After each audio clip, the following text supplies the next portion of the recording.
Okay, we were talking about color television, and you were telling me how David Sarnoff wanted to get into color because the black and white patents were running out. Yes, he wanted to continue his income from license fees for black and white, or for the license fees he was receiving for black and white patents, which were expiring. So color was the way to go. He could get new patents.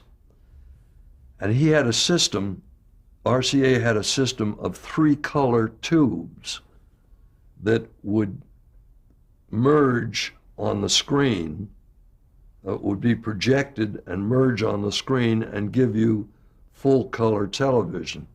I've forgotten that you had a green, a blue, and a red tube or something. There were other names for them, I've forgotten. And that was their color system. And Tom Goldsmith didn't believe in this color system. His concept was that we should have one cathode ray tube that would take all the colors simultaneously. So you didn't have to project 3 tubes onto a screen. And he worked on this and finally created what we call the color tube, and is the tube that I'm looking at right now. And this was a tremendous breakthrough for Dumont to have this color tube. As a matter of fact, Dr. Dumont called me one day and said, I want you to come over to the labs. And they had in Clifton a separate building for Tom Goldsmith's laboratory where he created these things. He said, David Sarnoff's coming in for a demonstration at 11 o'clock tomorrow morning. I'd like you to be there. I said, fine. Well, I went over the next morning. I knew the color tube was working, the prototype was working. And we met in Tom Goldsmith's office, Dr. Dumont, myself, and Tom, which overlooked the front of the building. And on the street down below, 3 black limousines pulled up, and Sarnoff and all his minions come out of the limousines and march into the building. And Tom Goldsmith gives them a demonstration of the new color tube, which was something they had never seen before. Now, these were all the people from the RCA laboratories. I think they were down in Camden. They had a big operation down there. And finally, the demonstration ended. Sarnoff marched out, and guys following him. And we went back into Tom Goldsmith's office. We're looking out the window, and we look down in the street, and here is a circle of these executives who work for Sarnoff. Sarnoff is standing in the middle of the circle in high dudgeon, shaking his finger like crazy at each one of these guys for apparently not having done what Tom Goldsmith had done. And Dr. Dumont is standing there watching this scene and Tommy Goldsmith, and Dumont was enjoying every minute of it. It was a great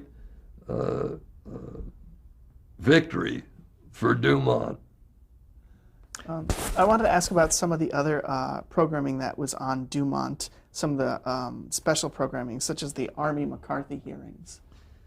Well, the Army McCarthy hearings ran in Washington for, oh gosh, I've forgotten how many weeks, but it seemed like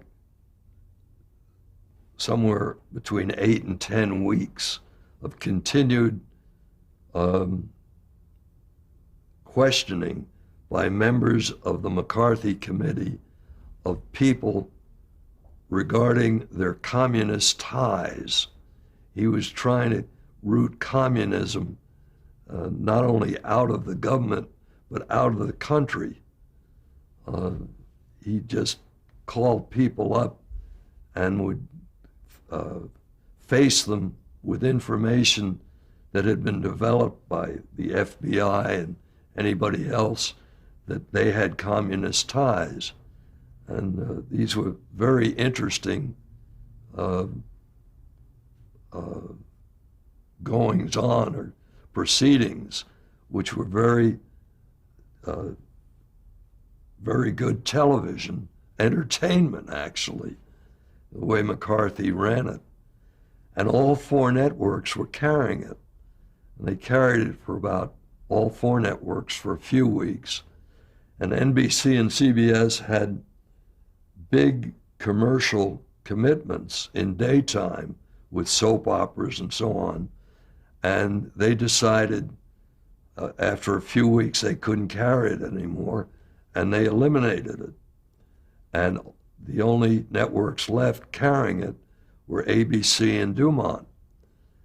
And as it kept running on, I decided, I picked up the phone and called Bob Kintner, who was president of ABC, and I said, Bob, we'd like to go back to our commercial programming, and I suppose you would too, instead of continuing to carry these hearings. I'll tell you what we'll do. Why don't we alternate days? You take one day, we'll take the next day, you take the following day. In that way, the public will not be denied the visibility of the hearings. And he said, I'll think about it. And he hung up the phone. Well, it turned out he wouldn't do it. And we had to continue carrying them. And he dropped them, ultimately, went back to his commercial schedule. And we were the only ones left carrying them. But we continued to carry them right through their finish. And it cost us a lot of money because we had to sacrifice commercial business that would have been on in daytime had we not carried it. So why did you do it? We felt obligated to the public to do it. It was a public service, and it was being played very prominently in all the other media, and we felt that television should cover it, and the affiliates, our affiliates, wanted the coverage too. So there was no sponsorship per se? It No, just ran none the at way it all. was. Uh-uh. Another thing was the how did Dumont come to cover the 52 political conventions? Well, that was interesting. It's always a very expensive operation to cover a political convention. You need remote unit personnel and equipment and all kinds of expenses, hotels and per diems and so on. And there was usually no way around it. You had to do it, except that we had a very lucky happenstance. Being the owner of the only station in Pittsburgh, Pennsylvania, we were approached by CBS that they wanted the Pittsburgh station because they had sold, they wanted clearance of their coverage on the Pittsburgh station because they had sold nationally the conventions to Westinghouse, and Westinghouse home office and home plants were in Pittsburgh. So they had to deliver Pittsburgh to for their coverage to Westinghouse, for Westinghouse. So I said to them, I'll tell you what we'll do. We'll clear Pittsburgh for you, provided you give us your coverage of the conventions as you cover them for the rest of our affiliates and our owned and operated stations, so that we don't have to put out the money to cover the conventions. And CBS agreed to it. So we took the CBS feed from the conventions and didn't have to buy our own feed. And were you able to sponsor it too? No, we sponsored it on a co-op basis. We allowed our stations to put commercials in it. What was the telecenter? We rapidly outgrew the studio facility at Wanamaker's. We had programs. We had two theaters. We had the Adelphi Theater and the Ambassador Theater. But the studio in Wanamaker's was not sufficient for our studio-originated shows. So we purchased a building, I think it was on 65th Street, yeah, 65th and 67th, I've forgotten, which had been an old German Turnverein, a athletic club for the German population. And we converted it at a cost of several millions of dollars to a modern studio building with 4 very large studios, a master control setup, an office structure, and so on. It was perhaps became the most modern studio facility in New York City for our origination of programs, and we gave up Wanamaker's. We gave up the studio at 515 Madison Avenue. We gave up the offices at 515 Madison Avenue and moved everything up to the telecenter. But it came very late in our demise, if you will, and we never really got to use it as completely as it should have been used. But everybody moved there. Yeah. The entire thing. Yeah. And can you talk a little bit, this was around 54, 55 that it opened? Somewhere in 54, I believe. And can you talk about the opening ceremonies? Yeah, we ran them.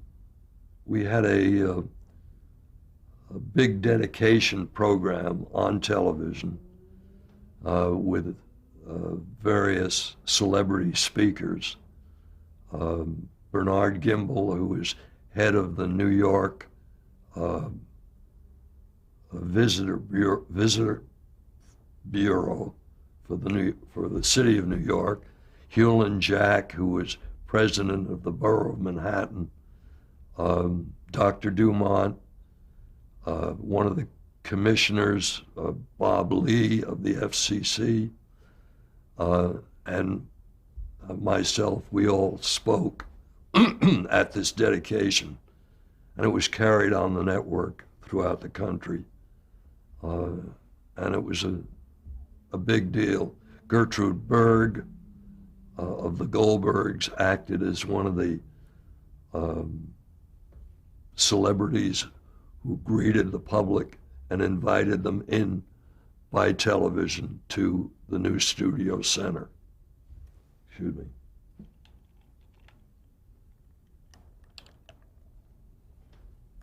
So was this opening televised? Completely, yeah, along the network as far as we could go. There were a couple of other technical innovations that came from Dumont. One of them was teletranscription. The idea of recording a television program was one that was we wanted to be able to do. But if you took a 16 millimeter movie camera and put it in front of a television tube and filmed what was on that television tube, you would get a whole series of black bars going by, because the pull down factor of a television camera and a 16 millimeter film camera are different in the number of pull downs per second, so that the film camera would film the changing picture on the tube, and you wouldn't have anything. So the idea was to create a camera, a film camera, which synchronized its pull down with the television camera. And this was done by a Dumont engineer down in Wanamaker's in a side room. That became his laboratory to try and create this camera that would film television programs off the face of a tube. And he did it. He created the camera that would do it. And the other, it ultimately became known as kinescope recording. But at Dumont, the patent read teletranscription recording. And that was the way it happened. And as a matter of fact, Dr. Dumont, in exchange for licensing Kodak to build these cameras to do kinescope recording, he gave them the license in exchange for manufacturing cameras for us to be able to do this. And Eastman Kodak did that. So then all the networks used it. Absolutely. It became the way to delay television programming. This was prior to the invention of tape, of course, which completely made kinescope recording obsolete. Do you remember the name of the guy who created this at Wanamaker's? Yes, Harry Milholland was the engineer. Can you spell that? Millholland, I believe. Okay. And this sort of led also to another Dumont innovation, the electronicam system. Well, because the kinescope or the teletranscription recording, when you took that film that had been made and put it back on the system, you know, you start with, I believe the television system has 625 lines definition. And the definition would deteriorate when you filmed off the face of the tube. Then when you took that kinescope recording and put it back in a television system, it would deteriorate even more, so that the 625 lines that you started with were probably down to 300 lines, half the definition of what you started with. So the kinescope use for delayed broadcasts around the country continually got complaints because the quality was so deteriorated. As a matter of fact, Groucho Marx had a great line about this. He said, a kinescope recording, he said, kin means relative, a scope means recognized. You can't recognize your own relatives on a kinescope. So that,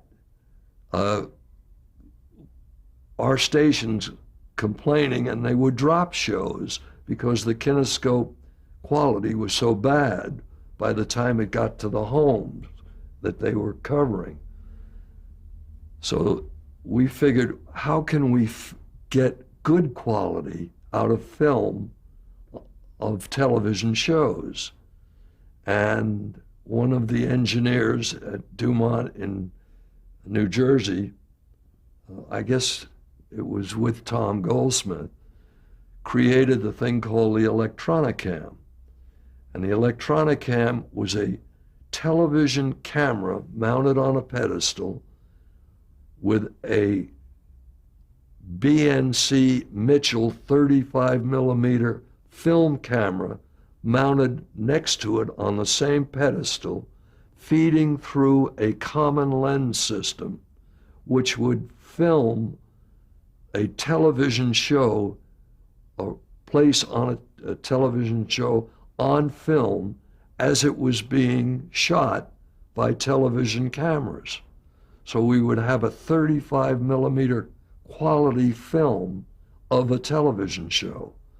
And the first show that used this system was The Honeymooners. I sold the idea to Jackie Gleason. He loved it. He said, we'll do The Honeymooners on this for syndication. And sure enough, we did it. But there were a couple of big problems that we faced as a result of it. In New York, there are two unions that cover live television, the cameramen and the stagehands. Then there are two unions that cover film, the making of motion pictures, the stagehands and the cameramen. So there are four unions involved in the making of film through the electronic cam. And they all wanted jurisdiction over their area. There was a guy by the name of Walsh who was head of the IA in New York and nationally. I've forgotten his first name. I think it was John Walsh. Forgotten. Anyway, I went to see him when we ran into this union problem. And I walked into his office to lay it out for him. He said, I know what you're going to say. I'm not going to get in the middle of this. I'm not going to say which unions have jurisdiction over your electronic cam. That's your problem. Well, we ended up in shooting The Honeymooners. We had two complete crews, the film crews, grips and cameramen, and the television crews, stagehands and cameramen, working the thing, with half of them sitting in the basement playing cards while we filmed the Honeymooners. And it was very expensive. So which union was actually doing the work? The television crews were actually doing the work. And the film But people they were. couldn't take the film out of the camera. The film men had to come up and remove the film from the camera. So while the show was being filmed, they had nothing to do. Nothing to do, exactly. Now you said that you sold the idea to Jackie Gleason. How did that come about? How did you know that he would have been interested? Well, knowing how Jackie liked to work, he liked television. He didn't like motion pictures. He didn't like the idea of shooting takes, as you would have to do with motion pictures. He wanted to shoot it all from top to bottom and be done with it. And I told him he could do that and end up with 35 millimeter film. He said, you got a deal. And that's what we did. And I made a deal with him for all the facilities and the film that he would use for $5,000 a show. And he loved it. He thought that was terrific. And we went, used the Adelphi Theater and shot The Honeymooners. Did any other show use the electronic hand system? No, not while I was there. Maybe after I left, I don't know. Mm-hmm. The upshot of the Gleason thing was that the first show we shot on the electronic cam for him, he had a budget for $5,000 for us, and I don't know what his talent budget was, his writing budget and everything else. I think the total was $35,000 an episode. And he came in way over that because of the money he spent on writing and everything else. And apparently, this really threw him. He was crazy, went crazy. And he called a meeting of everybody who was involved. And I was called by his assistant to come to this meeting. And I couldn't come to the meeting because I had a Dumont Board of Directors meeting at the same time that this was going on. And then the man who represented him from MCA called me and said, Jackie wants you at this meeting. I said, I can't come. We're talking about, in this board meeting, whether or not we're going to continue the Dumont network. It's very important. Well, I hung up. A few minutes later, the phone rings. I pick it up, and I get, pal, you get your ass over here, or there won't be any more electronic cams for the honeymooners. And he hung up the phone. So I said to Dr. Dumont, I got to go to Jackie Gleason's office. He said, I'll be back as soon as I can make it. And I left. I went over there. I walked into the room. He had a big rehearsal room in the Park Central Hotel. I walk in, everybody's sitting around the walls on chairs, and he's got a little desk in the one end. And he's sitting there, like holding his head. I walk in, and one of his assistants says, Mr. Bergmann is here. He looks up and he said, sit down. I sat down in front of the desk. And he turns to his manager, and Stanley Poss was his name. He said, what's our problem with Dumont? He said, $250 over the 5,000 deal. He said, turned, looks at me, and he said, what's the $250 for? We had a deal at $5,000.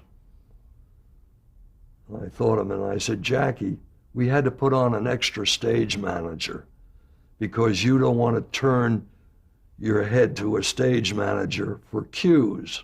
You want to be able to look, continue looking in whatever direction you're looking. So we had to have two stage managers. He said, we had a deal for $5,000. Now he's about $30,000 over budget. He's talking to me about $250. He got me out of a board meeting for $250. I said, if that's the only problem, forget the $250, and I got up and walked out. That was Jackie Gleason. Did you ever get to see the Honeymooners being filmed? Oh, yes. What was your reaction? Absolutely. He never would, as I said, he'd never come to a rehearsal. He would read the script, and they have a stand-in in the rehearsal, and they filmed it, or they shot it just like a television show. And he'd walk in when they're ready to go on film, and he'd wing it. Could you tell, or? Pardon? Could you tell that he had rehearsed, or? No, he was very sharp. But the actors could tell because the words weren't exactly the way they were written. So I want to stop tape here because we're at the end of our tape. Do you have the evolution of tape in there?